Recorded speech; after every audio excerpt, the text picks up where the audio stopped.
Khanauri border पर किसान नेता जगजीत सिंह डलेवाल हुए बेहोश। बाथरूम से लौटते वक्त बिगड़ा संतुलन। गुरनाम सिंह चढ़ोनी का ऐलान। हरियाणा के सभी जिला मुख्यालयों पर 20 दिसंबर को प्रदर्शन।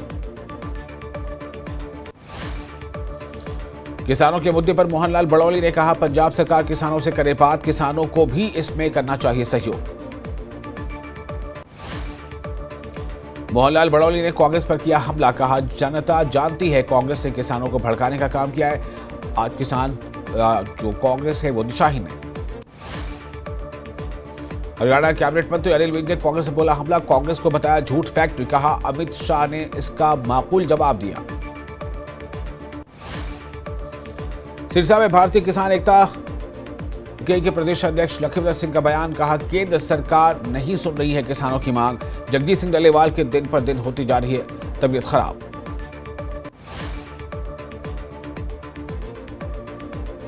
कुरुक्षेत्र में 20 दिसंबर को गुरनाम सिंह चढ़ोनी ग्रुप करेगा प्रदर्शन। शंभू और खनौरी बॉर्डर पर चल रहे किसान आंदोलन के समर्थन में किया जाएगा प्रदर्शन। सभी जिला हेडक्वार्टर पर 11 किसान करेंगे भूख हड़ताल। गोहाना शहर के सभी वार्डों की गलियों में लगेगी लाइट्स। करीब 55 लाख रुपए आएगा इसका खर्च।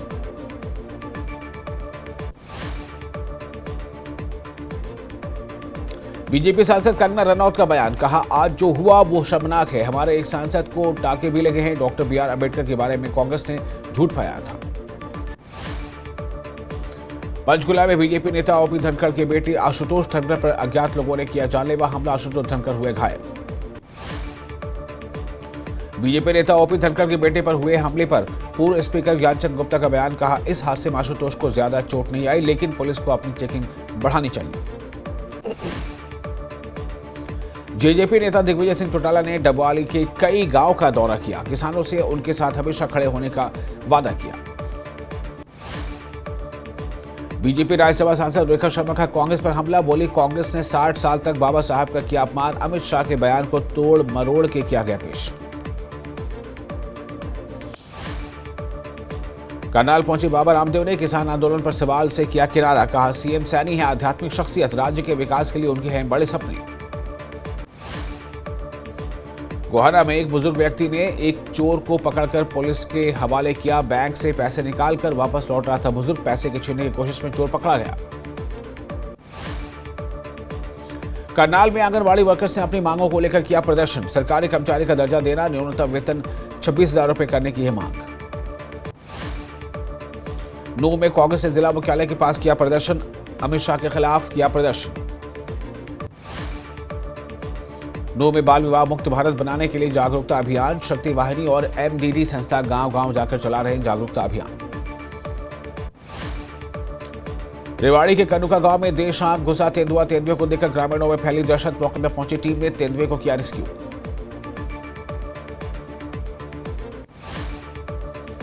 सिरसा के कागदाना गांव में एक कपड़े की दुकान में लगी भीषण आग। सारा सामान जलकर राख। शॉर्ट सर्किट बताई जा रही आग लगने की वजह।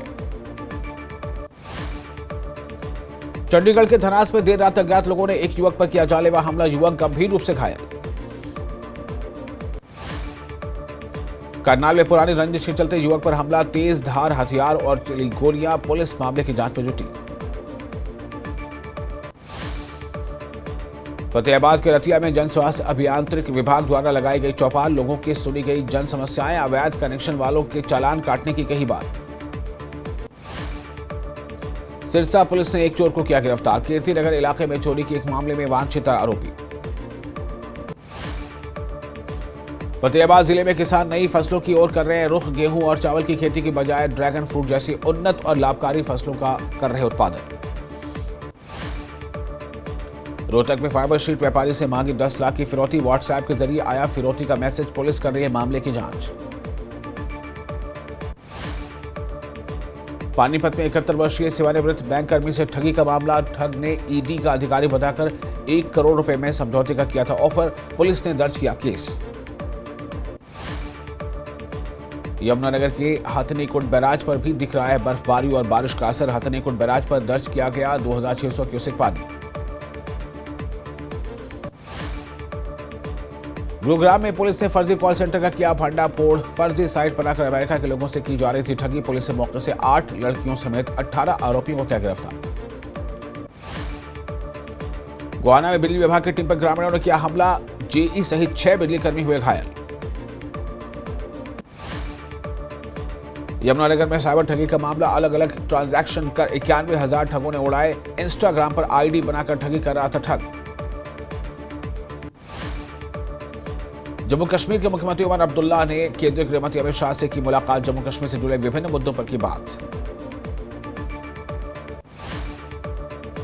कुलगाम में सुरक्षा बलों और आतंकियों के बीच मुठभेड़ पर बीजेपी नेता कविंदर गुप्ता का बयान, कहा सुरक्षा बलों को मिली है बड़ी कामयाबी, कश्मीर जल्द होगा आतंक मुक्त।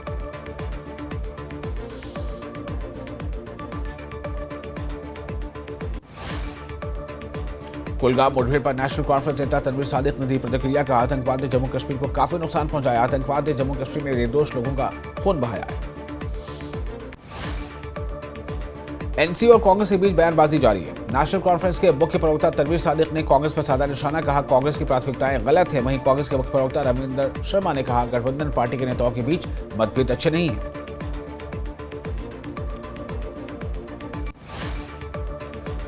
जम्मू में एनसी और कांग्रेस की बात पर जम्मू कश्मीर के पूर्व उप मुख्यमंत्री कविंदर गुप्ता का बयान, कहा एनसी और कांग्रेस के बीच गंभीर मतभेद है। कठुआ में आयकर विभाग की छापेमारी, आयकर विभाग ने मरौली औद्योगिक क्षेत्र में नाइसर पेपर मिल पर छापेमारी की।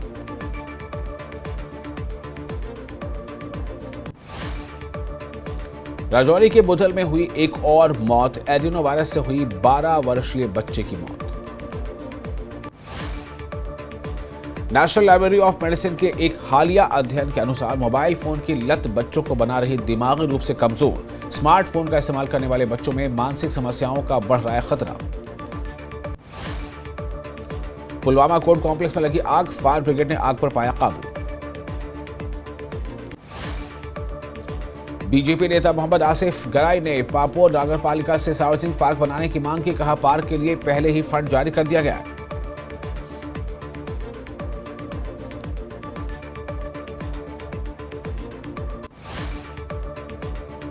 पापोर में ट्रैफिक पुलिस ने 70 वाहन के काटे चालान, ट्रैफिक नियमों का पालन न करने वालों के काटे गए चालान।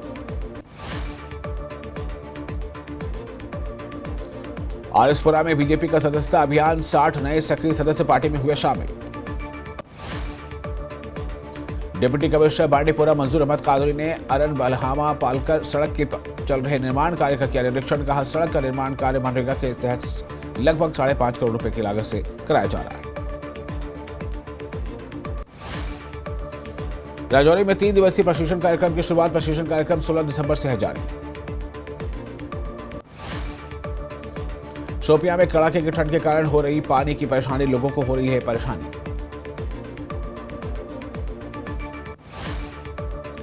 करगिल में पत्रकारों की 2 दिवसीय कार्यशाला संपन्न, कार्यशाला में बड़ी संख्या में पत्रकारों और मीडिया की टीम ने लिया हिस्सा। मेडर में दवा दुकान में चोरी, चोर 20,000 रुपए नकद लेकर फरार, पुलिस कर रही है चोरों की तलाश। मेडर तहसील में 3 साल से बंद है शौचालय, शौचालय के बंद होने से लोगों को हो रही है काफी परेशानी। बडगाम में पीएम कुसुम योजना पर जागरूकता कार्यक्रम, किसानों के लिए सोलर वाटर पंप पर 80% सब्सिडी। कठुआ में रिटायर्ड डीएसपी के घर में लगी आग, शॉर्ट सर्किट के कारण लगी आग।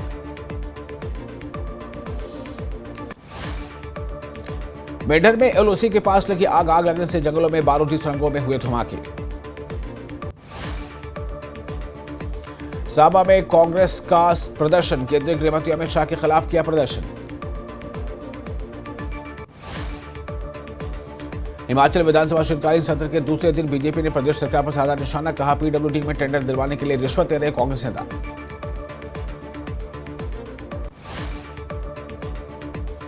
गृह मंत्री अमित शाह के बयान के खिलाफ कांग्रेस ने विधानसभा में किया प्रदर्शन, कई विधायक और मंत्री बैठे धरने पर विशेष विरोध दर्ज कराने के बाद विधानसभा की कार्रवाई में हुए शामिल। हमीरपुर में कांग्रेस ने गृह मंत्री अमित शाह के खिलाफ किया प्रदर्शन, कार्यकर्ताओं ने गृह मंत्री के खिलाफ जमकर की नारेबाजी, अमित शाह माफी मांगो और इस्तीफा दो की मांग उठाई। बिलासपुर में कांग्रेस उम्मीदवार रहे विवेक कुमार ने बीजेपी पर साधा निशाना, कहा बीजेपी अम्बेडकर और संविधान का करती है अपमान। मंडी में कई संस्थानों ने बांग्लादेश के खिलाफ निकाली रोष रैली। बांग्लादेश में अल्पसंख्यकों पर हो रहे अत्याचार को रोकने की उठाई मांग। प्रशासन के माध्यम से राष्ट्रपति को सौंपा ज्ञापन। सोलन में बीजेपी ने की बैठक का आयोजन। बैठक में नवनियुक्त अध्यक्ष शैलेंद्र गुप्ता रहे मौजूद। शैलेंद्र गुप्ता ने नगर निगम में बीजेपी की जीत का किया दावा। शिमला में आईजीएमसी में वेतन न मिलने पर सफाई कर्मी परेशान। उग्र आंदोलन की चेतावनी। 23 दिसंबर को करेंगे सचिवालय घेराव, डीसी ऑफिस मार्च।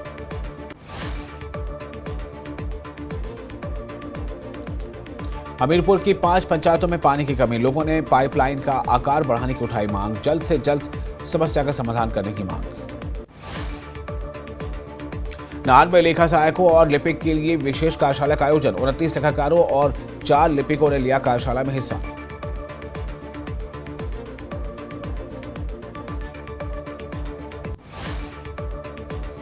कुल्लू की ऊंची पहाड़ियों में लगी आग। मुख्यालय के चारों तरफ फैला धुआं। धुएं के कारण विजिबिलिटी पर पड़ा असर।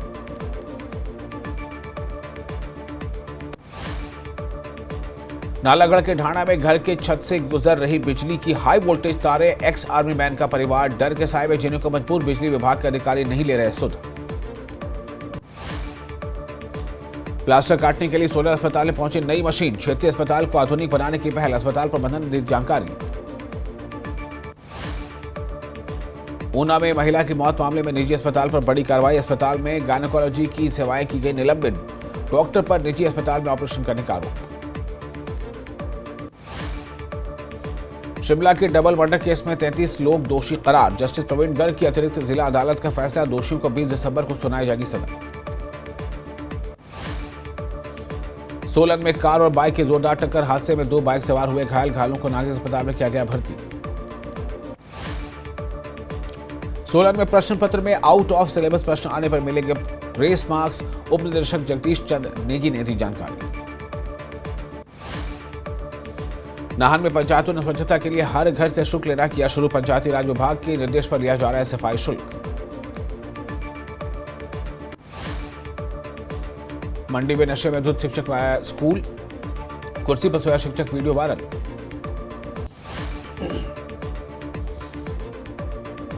हिमाचल में और महंगा हुआ घर बनाना। फिर से 10 रुपए बढ़े सीमेंट बैग के दाम। 4 महीने में 35 रुपए महंगा हो चुका है सीमेंट। नालागढ़ की हेमुंडा कॉलोनी में पेयजल की समस्या। 5 दिनों से कॉलोनी निवासियों को नहीं मिल रहा है पानी। लोगों ने प्रशासन से जल्द समस्या को दूर करने की गुहार लगाई। देरा के राशन गोदाम में गड़बड़ी पर मुख्यमंत्री सुखविंदर सिंह सुक्खू का बयान। थोक गोदाम में निलंबित, जांच जारी। बीजेपी के गुड पॉलिटिक्स पर भी कसा तंज। मनाली में क्रिसमस और न्यू ईयर को लेकर तैयारियां शुरू। सैलानियों के लिए दिए जा रहे हैं कई ऑफर। बर्फबारी का इंतजार कर रहे पर्यटन कारोबारी।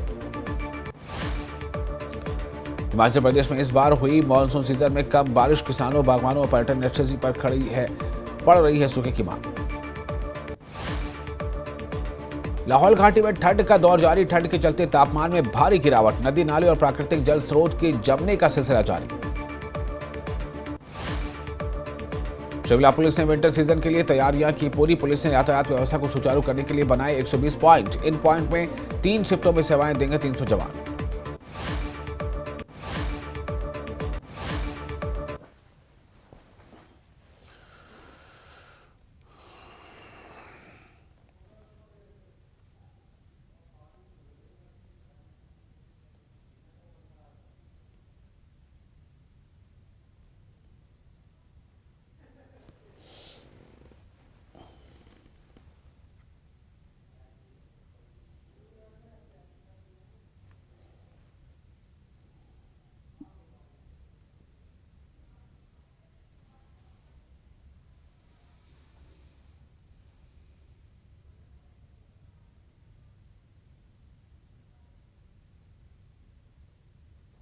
बच्चे स्कूल में संस्कार सीखेंगे।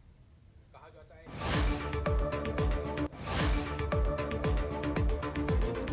और इस वक्त आपको बताया कि डबल मर्डर वाले मामले में जो शिमला में डबल मर्डर केस में 33 लोग दोषी करार हो गए। दोषियों को आज सुनाई जाएगी सजा। जिला अदालत ने सुनाया फैसला। हमीरपुर के गांधी चौक पर कांग्रेस के कार्यकर्ताओं ने किया प्रदर्शन। अमित शाह के खिलाफ किया प्रदर्शन, लगाए नारे। मंडी में कई संस्थाओं ने किया बांग्लादेश के खिलाफ प्रदर्शन। बांग्लादेश में हिंदुओं पर हो रहे अत्याचार के खिलाफ किया गया प्रदर्शन।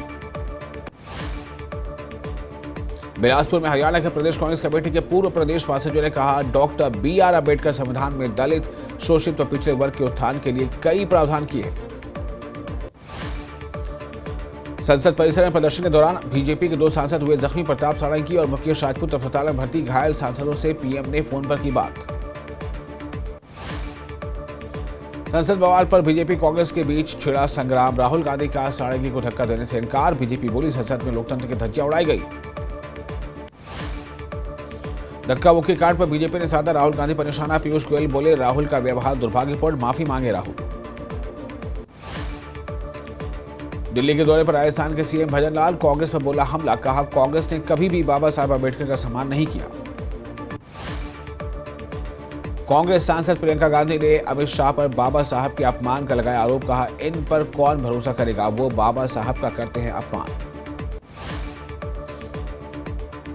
गृहमंत्री अमित शाह के खिलाफ देश भर में कांग्रेस का प्रदर्शन। शाह के एक बयान को बाबा साहब का अपमान बताकर इस्तीफे मांग रही है कांग्रेस। बीजेपी सांसदों ने कांग्रेस पार्टी पर बाबा साहब अम्बेडकर के अपमान का लगाया आरोप। संसद भवन में बीजेपी ने कांग्रेस के खिलाफ किया प्रदर्शन। राजस्थान के चूरू रेलवे स्टेशन के सामने 2 दुकानदारों में चली लाठियां। पुलिस ने मामला शांत कराया। राजस्थान के भिवाड़ी में जमीन विवाद में 2 पक्षों में मारपीट। वीडियो सोशल मीडिया पर वायरल। यूपी के हरदोई में महिला और उसके घर वालों ने मनचले की पिटाई की। Video viral. यूपी के जौनपुर में थप्पड़बाज दारोगा की तस्वीर सोशल मीडिया पर खूब वायरल हो रही है। वीडियो में दारोगा एक महिला की पिटाई कर रहा है। साइबर ठगी के खिलाफ नोएडा पुलिस का एक्शन। 1 करोड़ से ज्यादा रुपए सीज किया। मामले में एक आरोपी को किया गिरफ्तार। जयपुर में वेडिंग प्लानर्स और इवेंट मैनेजमेंट फर्मों पर छापे। करीब 24 ठिकानों पर चल रही सर्चिंग। करोड़ों रुपए के इनकम टैक्स हेरफेर की विभाग को आशंका।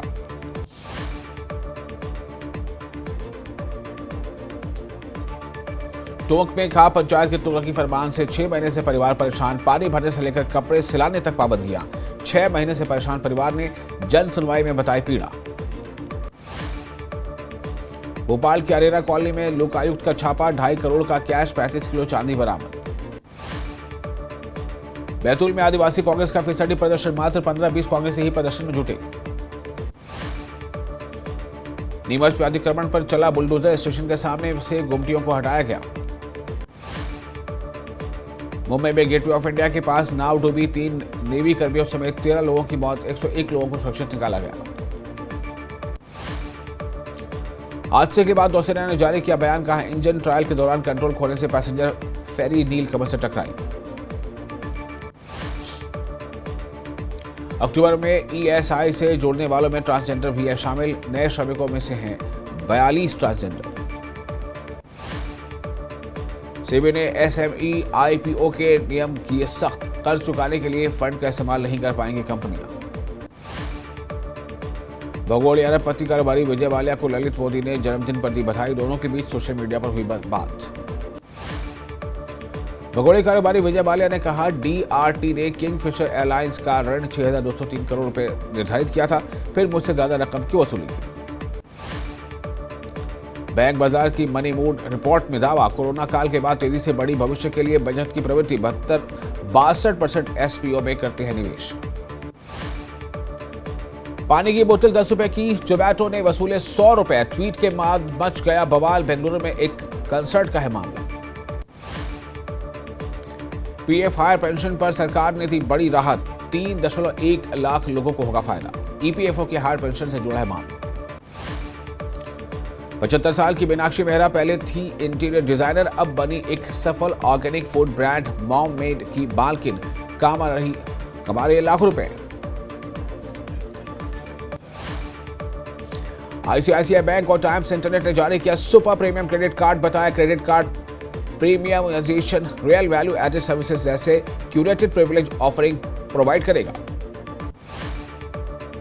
इजराइल के गजा में बमबारी। 2 स्कूल शेल्टर पर किए गए हमले में 15 लोगों की मौत। गजा में इजरायली हमले में पिछले साल अक्टूबर से अब तक 45,000 से ज्यादा फिलिस्तीनी मारे जा चुके हैं, जबकि हजारों लोग घायल हुए हैं। वहीं हमास के हमलों में 1,100 से अधिक इजरायली मारे गए।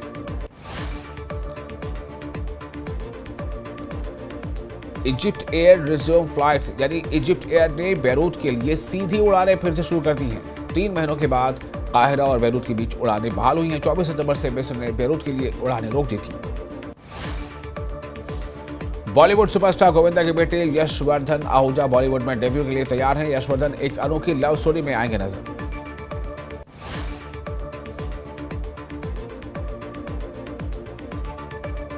मुफासा द लायन किंग में साउथ अभिनेता महेश बाबू ने तेलुगु भाषा में दी आवाज। अभिनेता ने सोशल मीडिया पर साझा किया अपना अनुभव।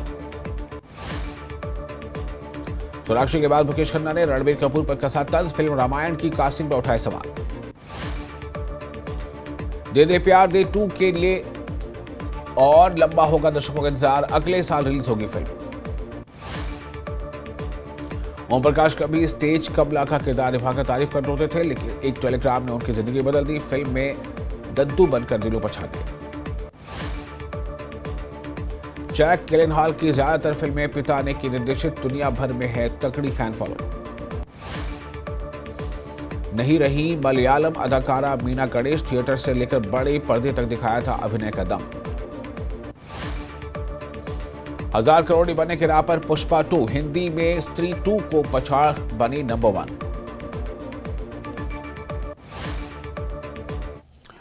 और अब आपको बता दें कि जिस तरह से अभी लगातार किसानों को लेकर ये प्रदर्शन की बात चल रही है और जो किसान नेता दलीप सिंह डलेवाल लगातार अनशन कर रहे हैं, तो इस पर सांसद दीपेंद्र हुड्डा ने किसानों को लेकर कहा है कि सरकार को किसानों की बात माननी चाहिए और सुप्रीम कोर्ट की बातों पर सरकार गौर करे।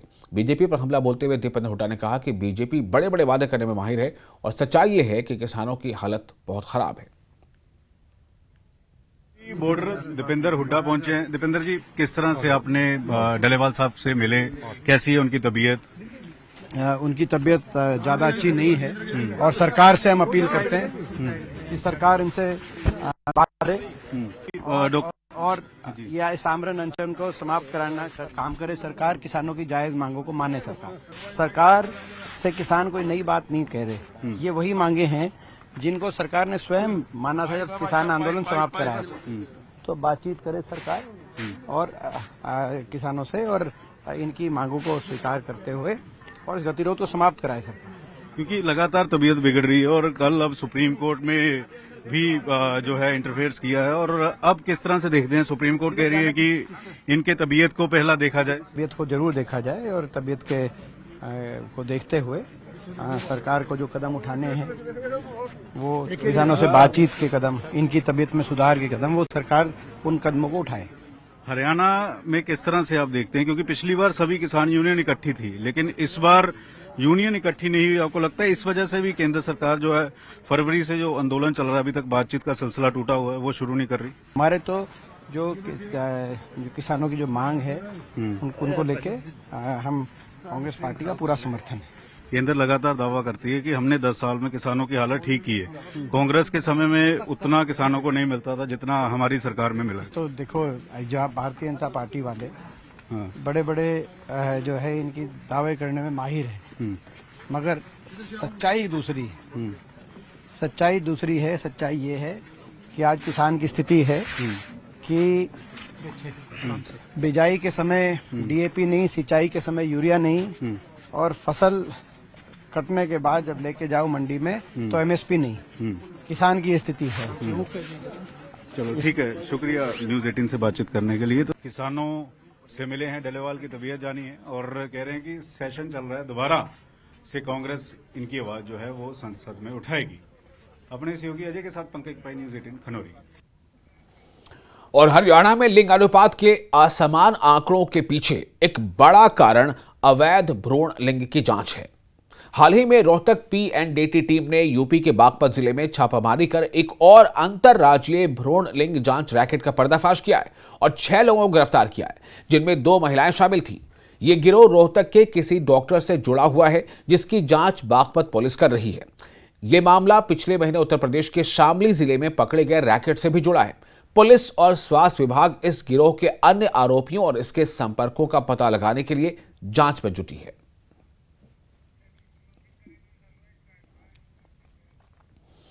और इसके साथ ही इस बुलेटिन में फिलहाल इतना ही, लेकिन न्यूज 18 पर लगातार बड़ी और अहम खबरों का सिलसिला जारी रहेगा। बने रहे न्यूज 18 के साथ। मैं हूं विशाल।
स्वागत है आपका न्यूज 18 में। मैं हूं विशाल और आप देख रहे हैं हमारा खास कार्यक्रम महायुद्ध। तुर्की ने सीरिया में सैनिकों और हथियारों की तैनाती में जबरदस्त इजाफा किया है।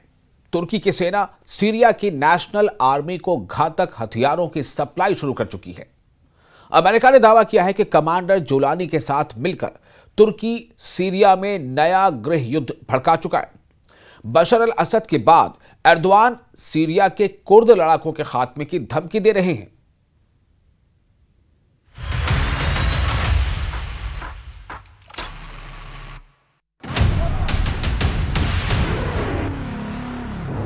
दो दिन पहले 17 दिसंबर 2024 को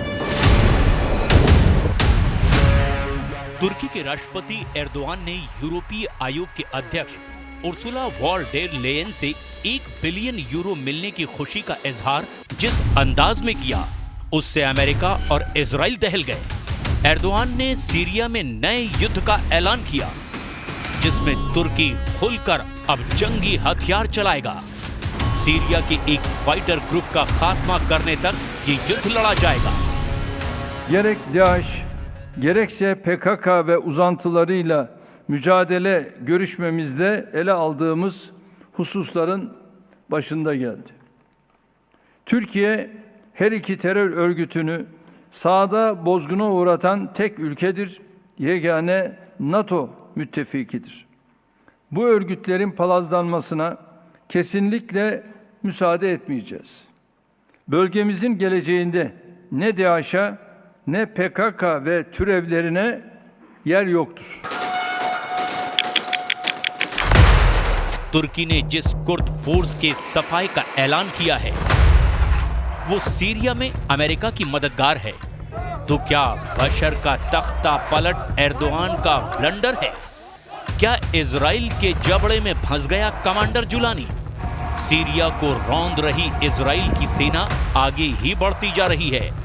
सीरिया के एक सूबे को नेतन्याहू आर्मी ने अपने कब्जे में ले लिया है। पर्दे के पीछे से युद्ध भड़का रहे एर्दोआन को आर पार की लड़ाई शुरू करनी पड़ रही है। तुर्की ने इजराइल से सीधे ना भिड़कर सीरिया में मौजूद अमेरिका के सबसे बड़े सहयोगी फोर्स के सफाई का इरादा जाहिर कर दिया है। एर्दोआन का लड़ाका कमांडर जुलानी, अमेरिका का लड़ाका कमांडर मजलूम आब्दी। सीरिया में नया सिविल वॉर शुरू। एर्दोआन बिछाएंगे 40 लाख लाशें। कमांडर जुलानी के फाइटर ने नई लड़ाई शुरू कर दी है। सीरिया में बशर को भगाने के बाद एर्दोआन का ये कमांडर भीषण खून खराबे का मिलिट्री ऑपरेशन ऑन कर चुका है। इस बार एर्दोआन ने जुलानी को 40 लाख लाशें बिछाने का कॉन्ट्रैक्ट दिया है। इन्हीं लाशों को पाट कर सीरिया में एर्दोआन का खलीफा वॉल्ट बनाया जाएगा। सीरिया के बेताज बादशाह और HTS सरगना जुलानी को जरूरत पड़ी तो इस बार एर्दोआन एटम बम भी सौंप सकते हैं। विद्रोही लड़ाकों के कई ग्रुप ने जुलानी के ऑपरेशन क्लीन कुर्द की शुरुआत भीषण खून खराबे से की है। सीरिया और तुर्की बॉर्डर पर सैन्य हलचल तेज हो चुकी है। सीरिया के नक्शे पर नया वॉर जोन कहां पर एक्टिव हुआ है उसे भी देख लीजिए। सीरिया तुर्की बॉर्डर पर सीरियन नेशनल आर्मी का कब्जा है। तुर्की समर्थित ये फाइटर ग्रुप सीरिया के कुर्द फाइटर के सबसे बड़े दुश्मन हैं। जहां पर SNA का कंट्रोल है वहां तुर्की की मिलिट्री और हथियारों की जबरदस्त तैनाती का दावा किया गया है। पश्चिमी मीडिया की रिपोर्ट्स में दावा किया गया कि कुर्दों के खिलाफ बड़े हमले की तैयारी कर रही SNA का हयात तहरीर अल शाम से गठबंधन हुआ है। इस बीच रिपोर्ट्स है कि तुर्की ने सीमा पार करके कुर्दों के कंट्रोल वाले इलाके में हमला करने के लिए बड़े पैमाने पर सैनिकों और सैन्य उपकरणों को जमा किया है। तुर्की के इस वॉर प्लान ने अमेरिका और इजराइल की टेंशन बढ़ा दी है, क्योंकि सीरिया में इस्लामिक स्टेट के खिलाफ लड़ाई में कुर्द फोर्स अमेरिका का साथ देते हैं। अमेरिका ने पहले ही ये डर जताया था। डोनाल्ड ट्रंप ने एर्दोआन पर आरोप लगाया था कि उन्होंने सीरिया में कब्जा कर लिया है। Right now, Syria has a lot of, there's a lot of indefinites. Nobody knows what's going to happen with Syria. But I think Turkey is going to hold the key to Syria, actually.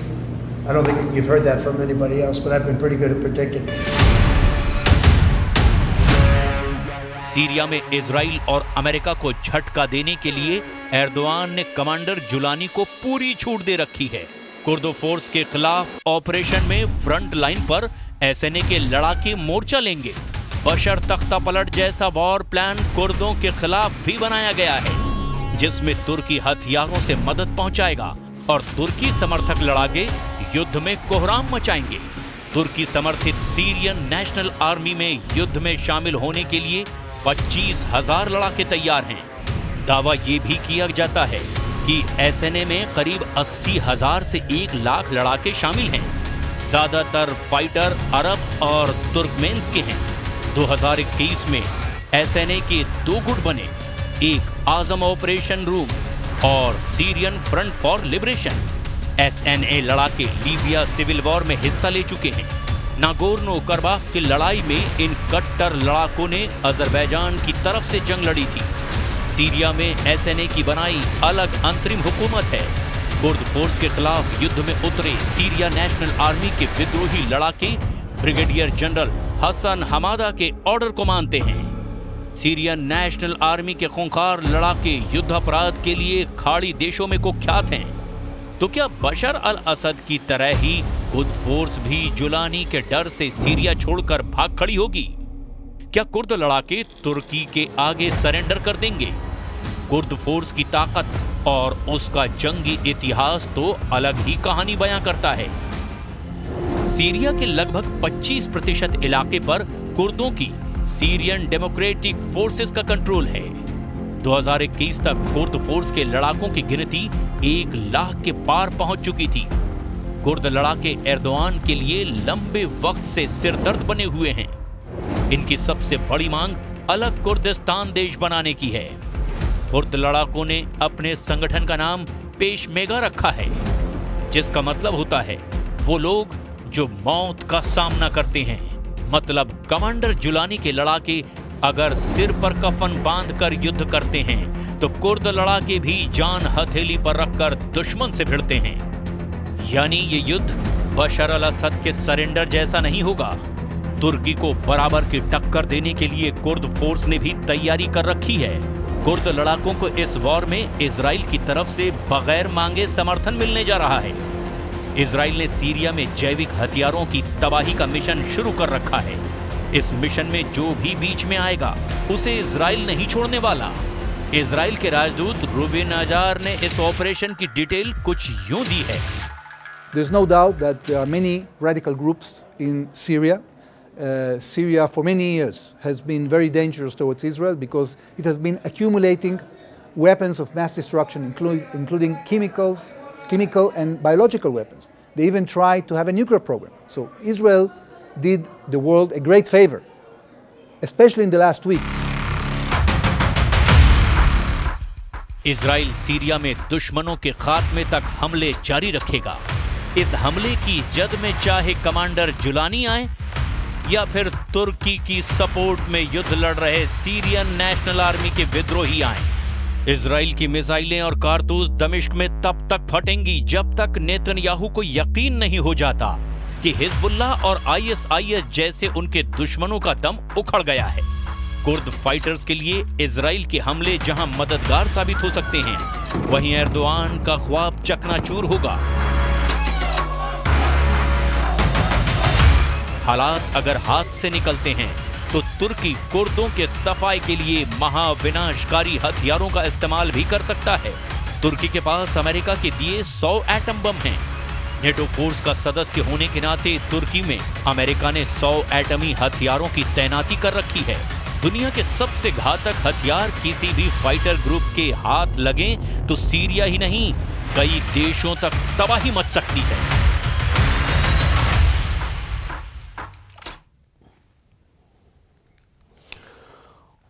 और अपने जर्नलों की मौत से तिलमिलाए Putin ने वो फैसला कर लिया है जिससे अमेरिका और नाटो की एयरफोर्स तबाह हो सकती है। सुपर पावर के स्टेल्थ फाइटर जेट को कबाड़ बनाने के लिए रूस ने S-500 डिफेंस सिस्टम को वॉर जोन में उतार दिया है।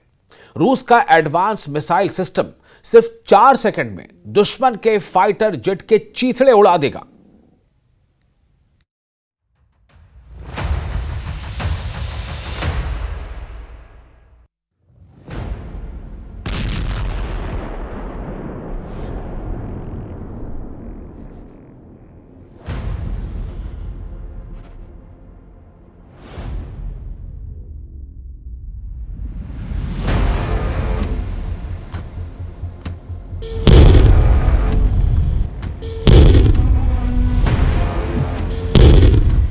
S-500 से लेगा रूस परमाणु जनरल का बदला।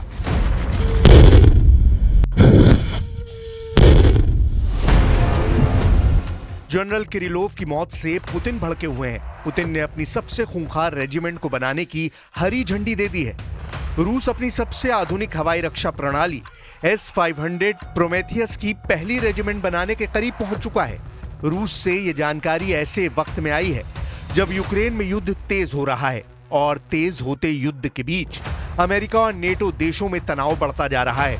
यूक्रेन में पुतिन की सेना कहां पहुंची ये बताएं, उससे पहले देख लीजिए पुतिन के उस अचूक हथियार को जिसने बाइडेन और ट्रंप ही नहीं, नेटो देश भी सख्ते में आ चुके हैं।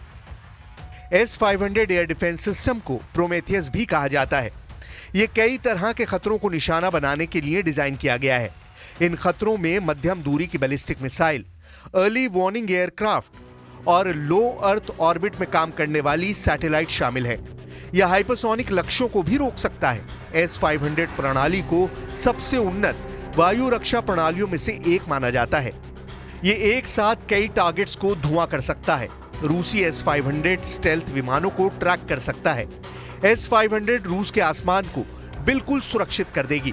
ऐसे में S-500 सिस्टम अमेरिकी F-22 रैप्टर और F-35 स्टेल्थ लड़ाकू विमानों के लिए खतरा बन गया है।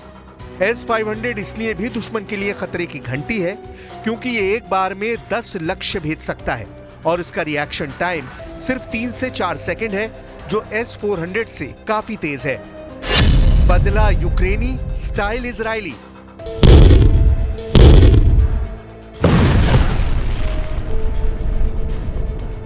महज 10 दिन में ही यूक्रेन पुतिन के 2 जनरलों की जान ले चुका है।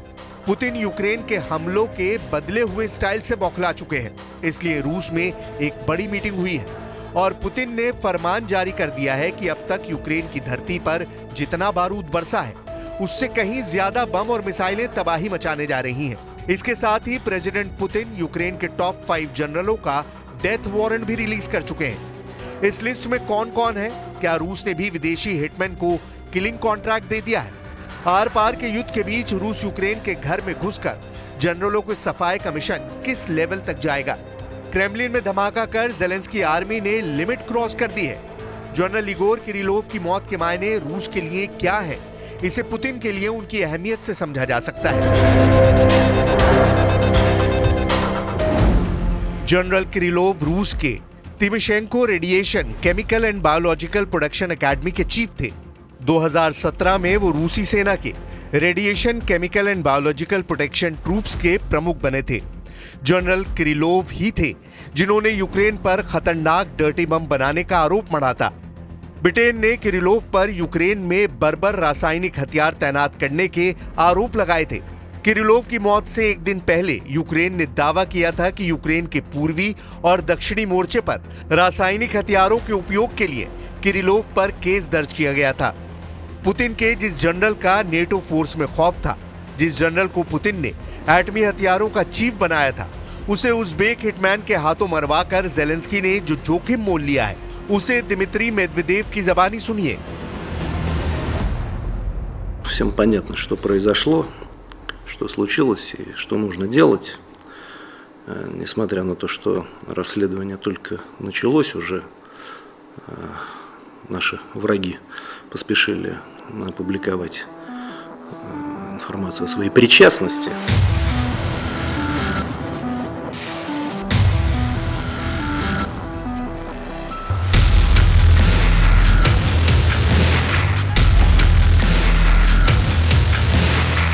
रूस ने अपने परमाणु जनरल की हत्या के आरोप में एक उज़्बेक नागरिक को दबोच लिया है। स्काई न्यूज की रिपोर्ट के मुताबिक उज़्बेक हिटमैन ने जनरल किरिलोव के हत्याकांड से जुड़े हैरत अंगेज पर्दाफाश किए हैं। रशियाज फेडरल सिक्योरिटी सर्विस ने जिस उज़्बेक हिटमैन को अरेस्ट किया है उसकी उम्र करीब 30 साल बताई जा रही है। हालांकि एफएसबी ने उज़्बेक हिटमैन के नाम का खुलासा नहीं किया है। एफएसबी ने दावा किया है कि हिरासत में लिए जाने के बाद उज़्बेक हिटमैन ने जनरल की सुपारी के एवज में यूक्रेन से $100,000 की रकम मिलने की बात कबूल की है। जनरल किरिलोव को मौत के घाट उतारने के लिए ई स्कूटर के साथ एक गाड़ी में निगरानी कैमरे का भी इस्तेमाल किया गया। रूस की सोशल मीडिया में ये वीडियो पोस्ट कर दावा किया गया है कि ये उसी उज़्बेक हिटमैन का वीडियो है जिसने जनरल किरिलोव का काम तमाम किया। रूस के सोशल मीडिया में हिटमैन की तस्वीरों के साथ ये भी दावा किया जा रहा है कि यूक्रेन ने सीरिया में लड़ने के लिए उज़्बेक, तातार और ताजिक लड़ाकों को ट्रेन किया है, जिन्हें अब रूस के खिलाफ युद्ध में उतार दिया गया है। इससे पहले ताजिक फाइटर्स ने मॉस्को के क्रॉस्कस सिटी हॉल पर हमला किया था।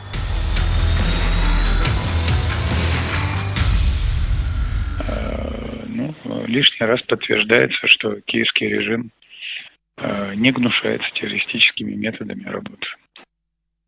Мы четко понимаем, кто наш враг, на что он способен, и это лишний раз доказывает правоту наших действий в ходе специальной военной операции.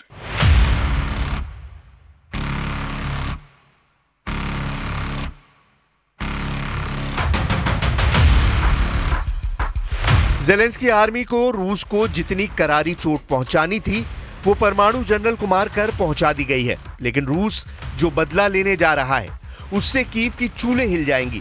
प्रेसिडेंट पुतिन ने यूक्रेन फोर्सेस की लीडरशिप के सफाई का मिशन ऑन कर दिया है। पुतिन के टारगेट पर युद्ध जीतने से पहले यूक्रेन के वो जनरल आ गए हैं जिन्होंने क्रेमलिन को दहलाया है। पुतिन की हिट लिस्ट में सबसे ऊपर यूक्रेन की सिक्योरिटी सर्विस के उस चीफ का नाम है जिसने उज़्बेक हिटमैन को किरलॉव की सुपारी दी है।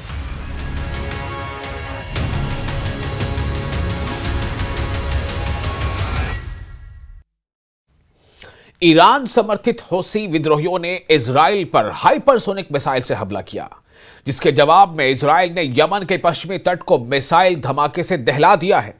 हौसी के सैन्य अड्डे पर एयर स्ट्राइक कर इजराइल ने 2 बिजली घर बर्बाद कर दिए हैं।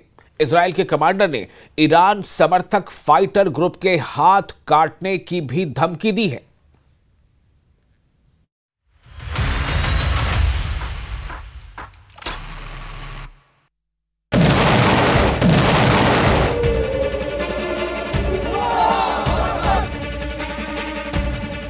इजराइल की राजधानी तेल अवीव के आसमान में यह चमक है एक हाइपरसोनिक बैलिस्टिक मिसाइल की। शहर की फिजा में गूंजता ये सायरन, खुद को बचाने के लिए दौड़ते लोग और मिसाइल की जद में आया ये स्कूल। लेकिन सवाल यह है कि जब इजराइल अपने दुश्मन नंबर 1 हमास को गजा में विस्फोटक स्टाइल में पीट रहा है, इजराइल अपने दुश्मन नंबर 2 हिजबुल्लाह को मिसाइल मार मार कर घुटने पर ला चुका है। इजराइल ने दुश्मन नंबर 3 ISIS को सीरिया से करीब करीब साफ कर दिया है। इजराइल का दुश्मन नंबर 4 ईरान अपने समर्थक ग्रुप की तबाही देख सदमे में है। यानी नेतन्याहू ने सभी मोर्चे सेट कर लिए हैं। जहां दुश्मन सिर उठाता है, इजराइल मिसाइल मारकर उसे जमींदोज कर रहा है। सीरिया की लड़ाई में इजराइल के आगे कोई टिक नहीं पा रहा है। इजराइल के दुश्मन मैदान छोड़ भाग खड़े हुए हैं। तो आखिर अब इजराइल के दिल को दहलाने की जुर्रत किसने की है? आखिर कौन है जिसकी वजह से नेतन्याहू का एंगर मीटर लाल निशान के भी ऊपर चला गया है? नेतन्याहू को गुस्से से लाल करने वाली इस हरकत को अंजाम दिया है यमन के हूती विद्रोहियों ने।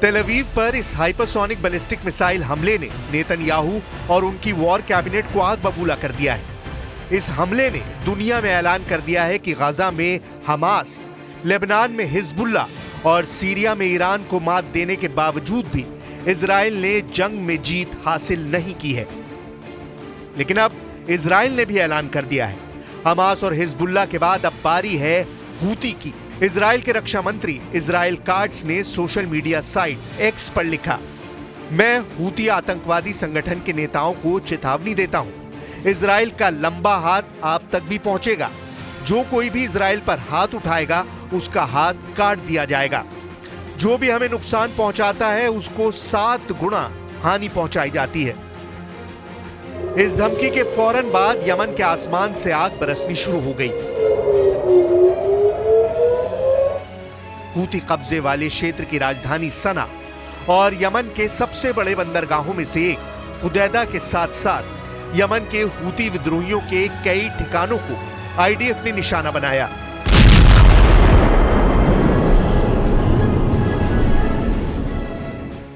The IDF conducted precise strikes on Houthi military targets in Yemen, including ports and energy infrastructures in Sana'a, which the Houthis have been using in ways that effectively contributed to their military actions. 7 अक्टूबर 2023 को Israel पर हुए Hamas के हमले के बाद 19 अक्टूबर 2023 को Houthi विद्रोहियों ने इजराइल पर पहली बार मिसाइल से हमला किया था और अपनी इस कार्रवाई को गाजा में चल रहे इजराइल के हमले का जवाब बताया था।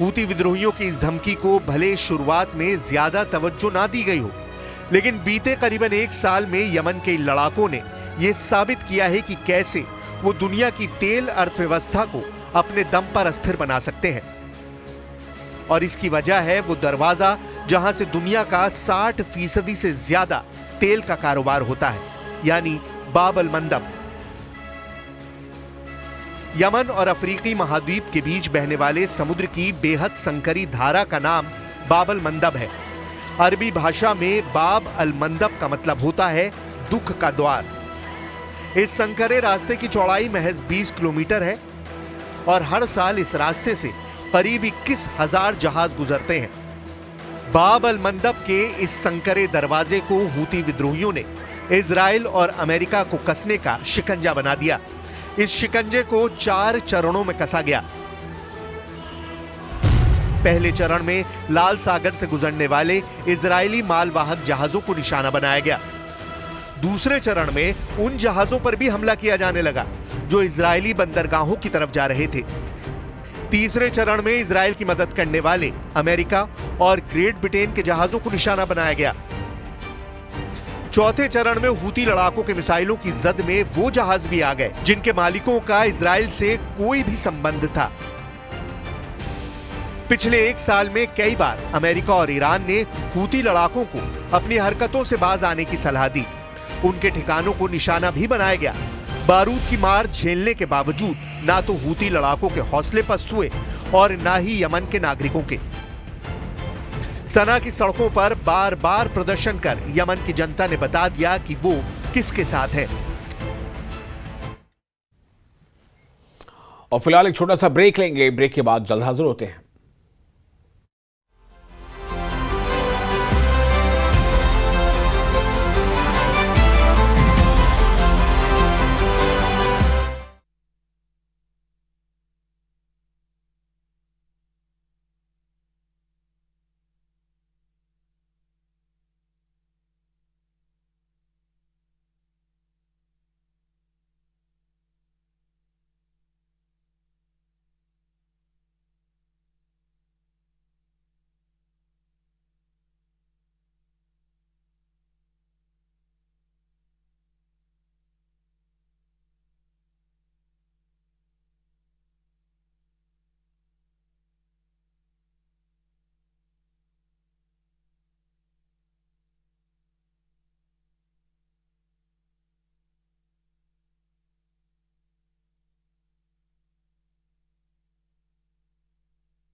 गुरुग्राम स्थित प्लास्टिक गोदाम में लगी भीषण आग, दमकल की गाड़ियां आग बुझाने में जुटी। बीजेपी राज्यसभा सांसद रेखा शर्मा का कांग्रेस पर हमला, बोली कांग्रेस ने 60 साल तक बाबा साहब का किया अपमान। अमित शाह के बयान को तोड़मोड़ कर पेश किया गया। करनाल पहुंची बाबा रामदेव ने किसान आंदोलन पर सवाल से किया किनारा, कहा सीएम सैनी आध्यात्मिक शख्सियत, राज्य के विकास के लिए उनके हैं बड़े सपने।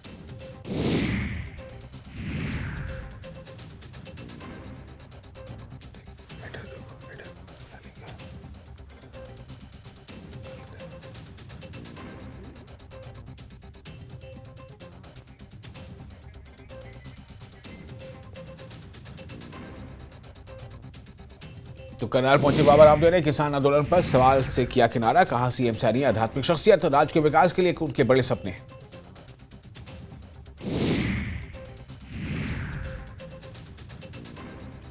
गुआना में एक बुजुर्ग व्यक्ति ने एक चोर को पकड़कर पुलिस के हवाले किया। बैंक से पैसे निकालकर वापस लौट रहा था बुजुर्ग। पैसे की छीनने की कोशिश में चोर पकड़ा गया।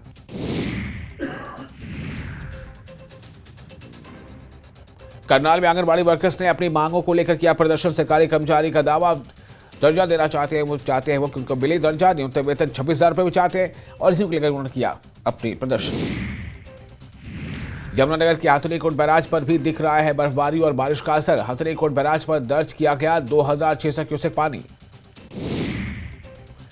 गुरुग्राम में पुलिस ने फर्जी कॉल सेंटर का किया भांडाफोड़। फर्जी साइट बनाकर अमेरिका के लोगों से की जा रही थी ठगी। पुलिस ने मौके से 8 लड़कियों समेत 18 आरोपियों को किया गिरफ्तार।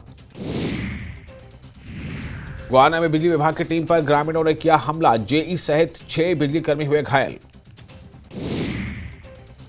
यमुनानगर में साइबर ठगी का मामला। अलग अलग ट्रांजैक्शन कर 91,000 ठगों ने उड़ाए। इंस्टाग्राम पर आईडी बनाकर ठगी कर रहा था ठग। जम्मू कश्मीर के मुख्यमंत्री उमर अब्दुल्ला ने केंद्रीय गृह मंत्री अमित शाह से की मुलाकात। जम्मू कश्मीर से जुड़े विभिन्न मुद्दों पर की बात। एनसी और कांग्रेस के बीच बयानबाजी है जारी। नेशनल कॉन्फ्रेंस के मुख्य प्रवक्ता तनवीर